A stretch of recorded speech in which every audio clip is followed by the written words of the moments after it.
اللہ الرحمن الرحیم اللہم صلی علی محمد و آلہ و اطرتہ بعدد کل معلوم لک۔ سامعین محتشم، سوال یہ ہے کہ کیا خواتین کا نماز جنازہ کے لیے میت کے پیچھے جانا شرعاً یہ عمل کیسا ہے؟ کیا خواتین میت کے پیچھے جا سکتی ہیں؟ جنازگاہ میں نماز جنازہ لے جانے والوں کے پیچھے خواتین چل سکتی ہیں؟ راستے میں میت کو روک کر اس کا منہ دیکھ سکتی ہیں؟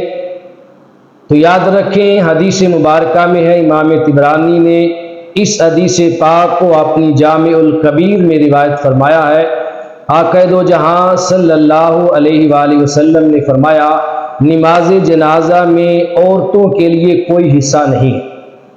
ایک اور روایت میں ہے جسے عبداللہ ابن عمر رضی اللہ تعالی عنہ نے روایت کیا ہے، آقا دو جہاں صلی اللہ علیہ وسلم نے فرمایا، نماز جنازہ میں عورتوں کے لیے کوئی اجر و ثواب نہیں ہے۔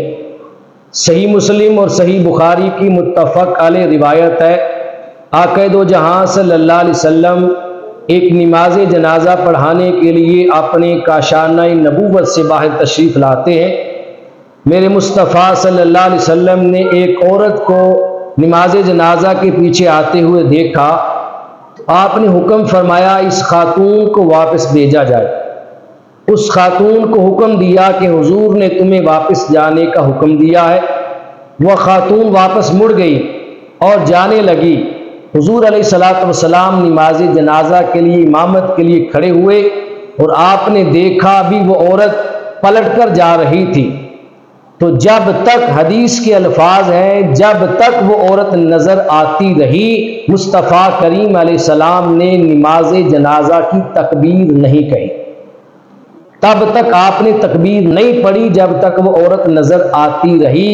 آقا دو جہاں صلی اللہ علیہ وسلم نے اپنی سنت سے اپنی امت کو بتا دیا کہ خواتین کا نماز جنازہ میں جانا شرعاً یہ ممنوع ہے، اور خواتین کے لیے نماز جنازہ میں نہ کوئی حصہ ہے نہ اجر و ثواب ہے۔ اگر ان کا حصہ اور اجر و ثواب ہوتا تو میرے مصطفیٰ صلی اللہ علیہ وسلم اس خاتون کو واپس جانے کا حکم کبھی نہ ارشاد فرماتے۔ اور ہمارے معاشرے میں جو رواج ہے، گھر سے میت اٹھائی جاتی ہے، جنازہ قبرستان لے جایا جاتا ہے، خواتین راستے میں کھڑی ہوتی ہیں، اپنے گھروں کے پاس میت کو رکوا کر چارپائی رکھوا کے میت کا آخری دیدار کرتی ہیں، میت کی زیارت کرتی ہیں۔ یہ میت کے ساتھ زیادتی ہے اور شرعاً یہ جائز نہیں ہے، ممنوع ہے۔